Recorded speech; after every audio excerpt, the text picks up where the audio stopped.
Bismillahirrahmanirrahim. Malus syahsi alladzi tahta yadi ghairihi. Harta seseorang yang berada di tangan orang lain. Ala salasati aqsamin, itu terbagi menjadi 3 macam. Soal boleh bertasaruf atau tidaknya. Boleh kita itu menjualnya atau tidaknya, misalnya ya. Tasaruf itu seperti menjual ya. Paling gampang menjual.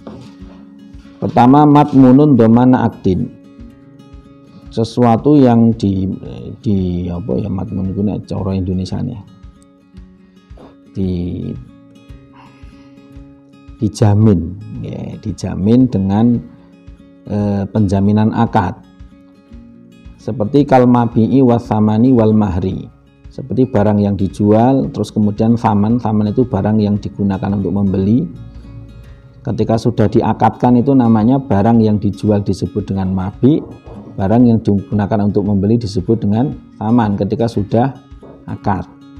Nah, ini namanya domanu akdin. Sudah diakadkan, ini semula itu barang bebas, sekarang sudah matmunun, sudah dijaminkan, tidak boleh diapa-apakan. Sehingga fala yajuzu at-tasarrufu fihi qoblal qabdi, maka tidak boleh bertasaruf, mentasarufkannya sebelum diterima. Illa mastusnya, kecuali nanti ada yang dikecualikan. Maksudnya begini, jenengan bertransaksi dengan seseorang ya, jenengan membeli barang. Nah, ini barang ini matmunu akdim, sesuatu yang dijaminkan karena adanya akad. Boleh tidak jenengan menjual barang yang sudah jenengan beli itu? Ketika masih di tangan orang lain, ketika masih di tangan penjual.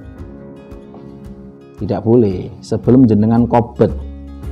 Nah, diterima dulu baru bisa jenengan jual. Meskipun itu secara hukum sudah menjadi milik jenengan. Mujarrodul akdi, akad itu sudah memindahkan kepemilikan. Akad saja itu kepemilikan sudah berpindah. Dengan akad saja. Sehingga nanti penjual juga nggak boleh kemudian menjualnya kepada orang lain. Wong wis dituku karo wong kok didol nang wong liya. Sudah ada akad, meskipun ini sing membeli juga belum bisa menjualnya ketika belum diqobd, belum diterima, diserah terimakan. Nah, betul ya. Jadi niku fala yajuzu at-tasarrufi qoblal qabdi. Mabi saman nggih sama, saman itu barang yang digunakan untuk membeli. Ya, misalnya gampangannya sakniki nah, yang memungkinkan itu kan yang dijual belikan itu kan sama-sama barang yang bisa dijual belikan, jadi barter ya. Yeah.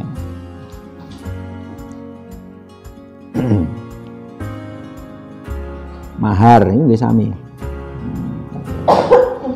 Mahar belum diserahke kok wis didol. Aku wis dibujuk, aku wis dinikahi karo kae mahare nganu emas 5 kilo, mamane ngoten nggih. Umpamane tak dol ning kowe padahal rung ditampa kok wis didol, nggak boleh.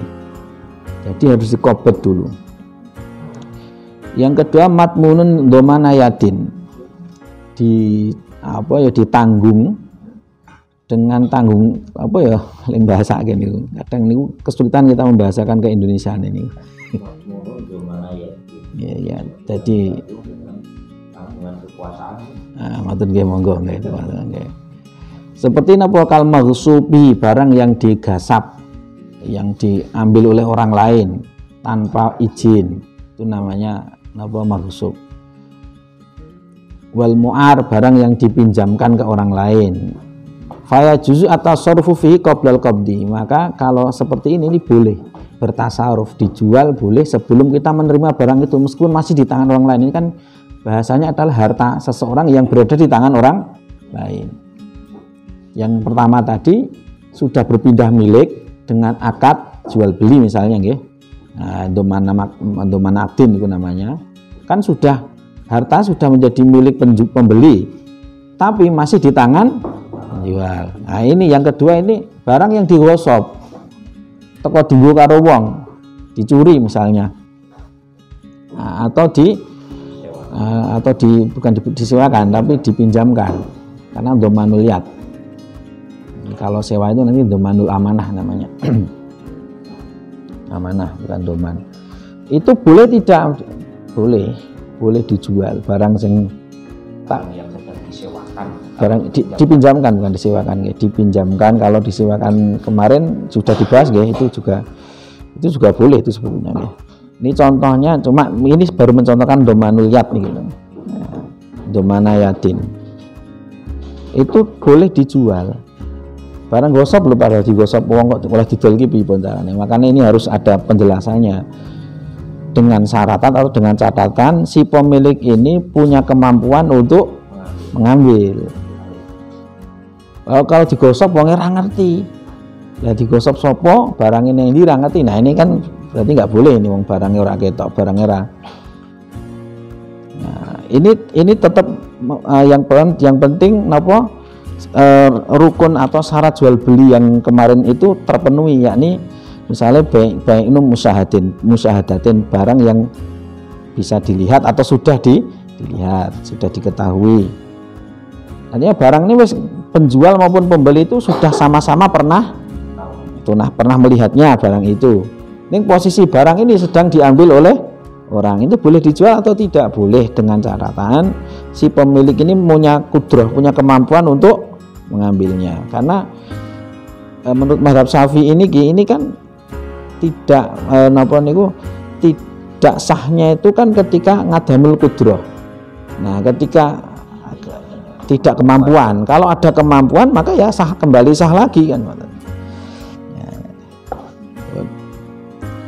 Yang ketiga, ghairu matmunin, tidak dijaminkan atau tidak ditanggungkan, fahadza fi tafsilun. Nah, barang seperti ini itu ada tafsilnya. Pertama, illam yata'allaq bi hakun wala amalun jazat tasarrufu fi qoblal qabdi. Jika barang ini tidak didoman, berarti amanah nggih. Jadi nanti ada amanah, ada doman. Bedanya itu prinsipnya kalau amanah itu sesuatu yang berada di tangan orang lain dan orang itu hanya berkewajiban menggantinya jika terjadi kecerobohan, jika rusak atau hilang karena kecerobohan, itu namanya amanah. Kalau enggak karena kecerobohan maka tidak wajib mengganti. Nanti ada akad-akad yang dijelaskan, ini yadnya yad apa, yad amanah atau yad doman, itu nanti seperti mudorobah itu kan amanah. Nah, artinya apa? Ketika amil atau si mudorib ini tidak barangnya itu sampai lenyap atau rusak bukan karena kecerobohannya, tidak wajib mengganti karena amanah. Kalau doman itu baik karena ceroboh atau tidak tetap wajib ganti. Misalnya mu'ar, barang yang dipinjamkan, kita meminjam barang itu kalau rusak wajib mengganti, baik karena ceroboh ataupun tidak. Itu namanya yad doman. Nah, ini yang dibicarakan itu doman. Yang 1 dan 2 itu doman. Yang ketiga ini tidak, ghairu matmunin, tidak didoman, tidak disuruh mengganti, makanya tidak ditanggung jawabkan atau ditanggungkan. Nah, ini boleh ditasarufkan, tidak boleh kita menjual belikan barang yang berada di tangan orang lain yang sifatnya tidak doman. Nah, ini ditafsir yang pertama, illam yata'allaq bi haqqun wala amal jazat tasarrufu fi qoblal qabdi. Jadi kadang itu penjelasan akan nampak, akan jelas ketika sudah dicontohkan, ya. Seringnya nenggon bab muamalah iki ngoten niku. Didefinisikan bulet-bulet, nek dicontohke malah paham, walah kuwi to karepe iki. Jika tidak ada tidak berkaitan, tidak ada hak dan pekerjaan yang berkaitan dengannya, maka boleh ditasarufkan meskipun belum diterima barangnya. Contohnya seperti kalmalil ladzi tahta yadi syariki awil wakili warrohni ba'dam fikakihi, seperti harta yang berada di tangan syarik atau mitra atau berada di tangan wakil. Kula wakilke misalnya saya punya barang, saya wakilkan kepada Pak Latif untuk menjualnya. Nah, nggih. Kemudian ternyata saya jual padahal posisi masih di tangan Pak Latif, saya jual sendiri. Boleh seperti itu. Sama seperti hubungan antara sahibul mal dengan mudorib. Itu hubungannya adalah hubungan ibarat seperti mewakil dan wakil, saling mewakilkan di situ. Bukan mudharib apa? Musyarakah niku nggih, syirkah. Musyarakah itu hubungannya seperti halnya seorang mewakil dengan wakil, karena saling masing-masing menyerahkan barangnya untuk ditasarufkan. Jadi ketika saya menjual barang yang porsinya Pak Latif, nah itu ketika saya bermusyarakah, itu saya sebagai wakilnya. Ketika dia sedang menjual barang milik saya, berarti dia sebagai wakil saya. Nah, pas dia menjual barangnya sendiri padahal di tangan saya, yaitu contohnya ini. Nah, itu namanya harta yang di tangan orang lain, tapi tidak berkaitan, lam yataq bi haqqun wala amalun.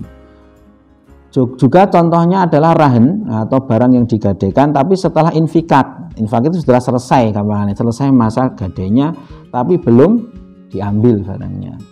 Nah, itu maka boleh bertasaruf. Lunas. Sudah lunas. Kemudian yang kedua, wa in ta'alaqa bihaqun karrohni qablang fikaki, jika ada hak yang berkaitan dengannya, hak orang lain yang berkaitan dengannya, dengan barang yang tadi tidak didoman tadi, seperti barang gadai tapi qablang fikaki, sebelum selesai masa gadainya, nah, maka tidak boleh dijual.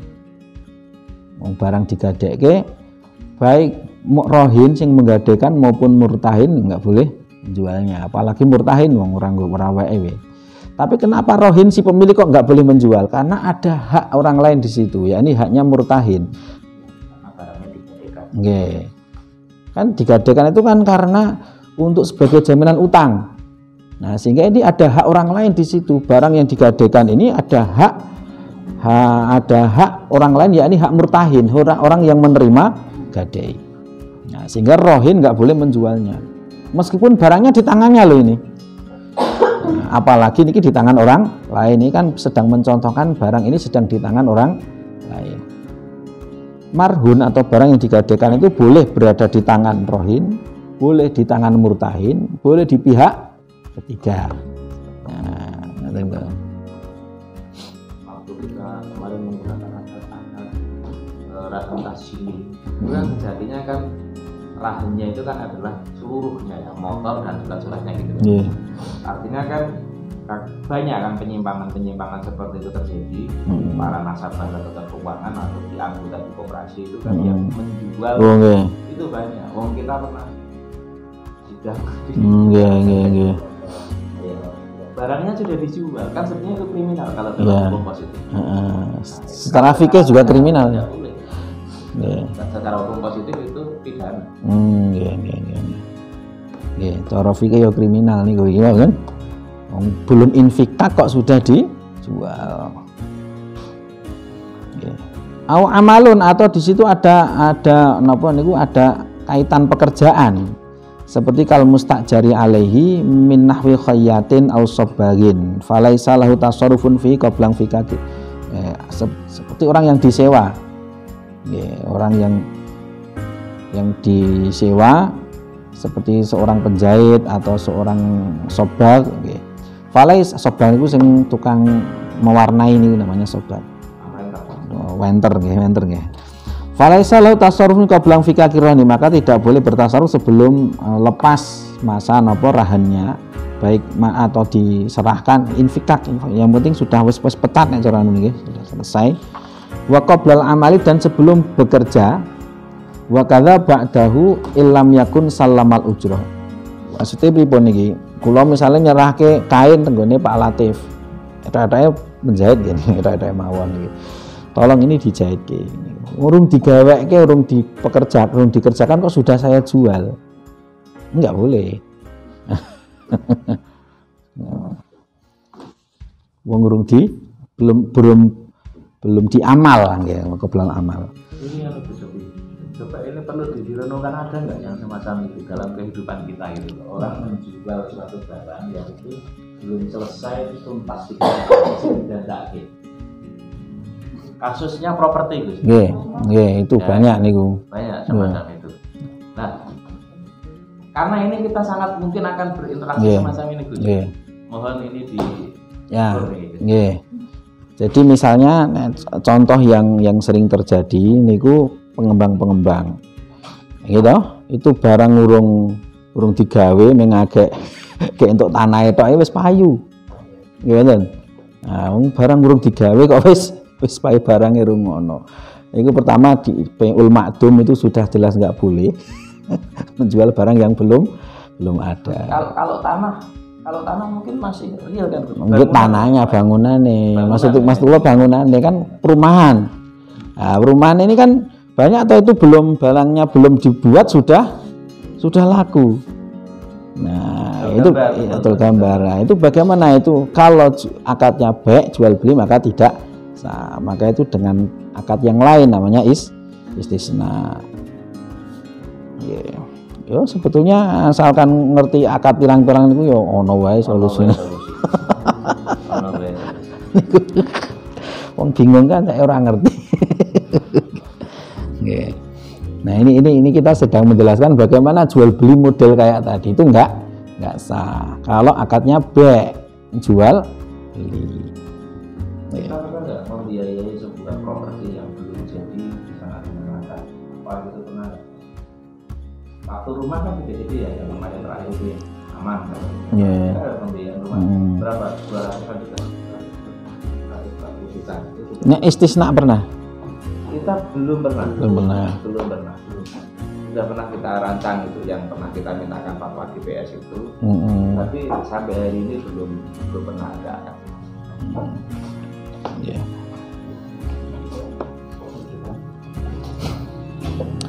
Wa kadza ba'dahu illam yakun salamal ujrah. Begitupun setelah selesai bekerja tapi belum menyerahkan ujrah, upah. Nah, ini prakteknya saya sudah menyerahkan kain dan sudah digarap.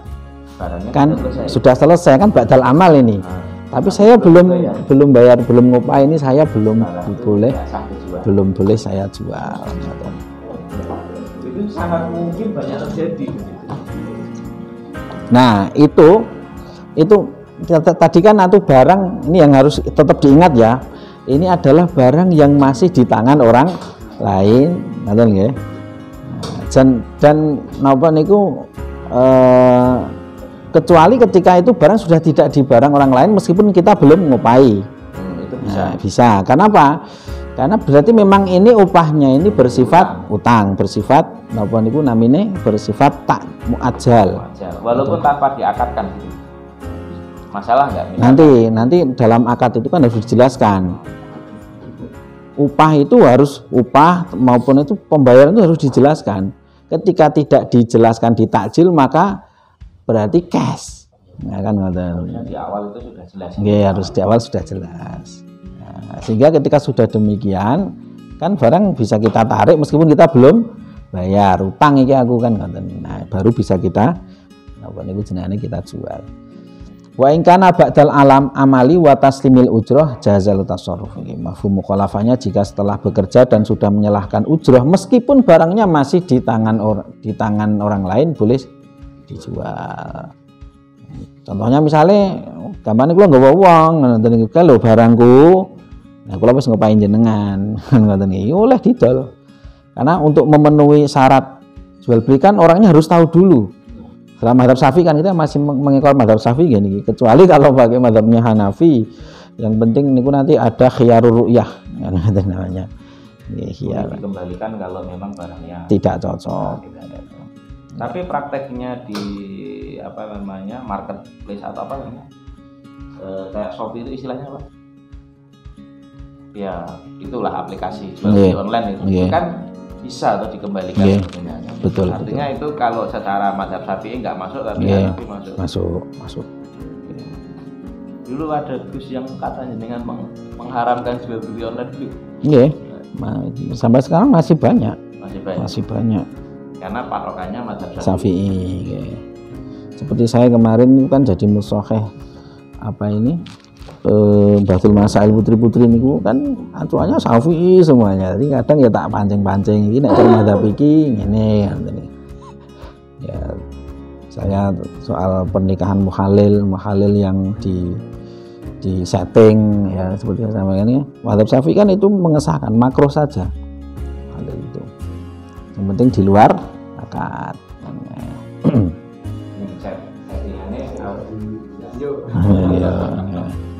Paham nggak pernikahan mahal? Jadi orang yang sudah bercerai 3 kali, talak 3, itu kan nggak boleh rujuk, kecuali harus diselani wong, harus dinikahi oleh pria yang lain dan sudah harus bersenggama, sudah merasakan madunya istilah ini, usailah namanya, usailah atau madu kecil, itu kemudian sudah dicerai dan sudah habis masa iddahnya. Nah itu baru bisa kembali kepada suami yang awal. Nah itu kasus real itu pada terjadi muhalil tapi disetting. Jadi gue gandeng aku pengen rujuk karo bojoku, sampai nanu ya nikahi ning ya ming sewengi tok, kudu dipegat kan ngoten nggih. Nah, dilalah duwe anak. Anake mirip karo muhalile. Lho. Padahal perjanjiannya ojo ya, kan syaratnya harus bersenggama. Kalau belum bersenggama bisa antok jadi. Bisa jadi. Nah terus itu pertanyaannya kan itu anaknya itu ikut nasabnya ikut siapa? Terus kan itu kan tetap ada ini kan, apa namanya masa iddah itu. Oke, tetap. Nah masa itu sudah dipenuhi, sudah head 3 kali. Wah jangan gitu kan.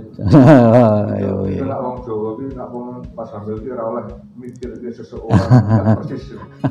Ayo, mungkin mergo niku ya tadi kok balen bojo kok kasek ngene sing wingi kok mancung. Dadi sing geleng-geleng sing wingi kan ngoten nggih.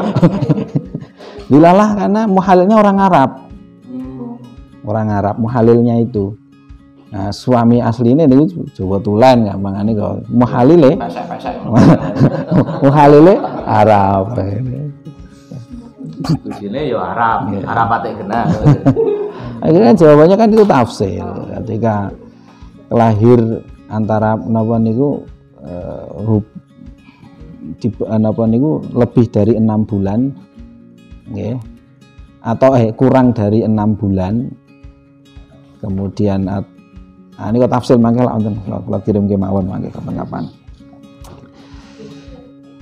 Pun hakku qabli madhi wallahu a'lam.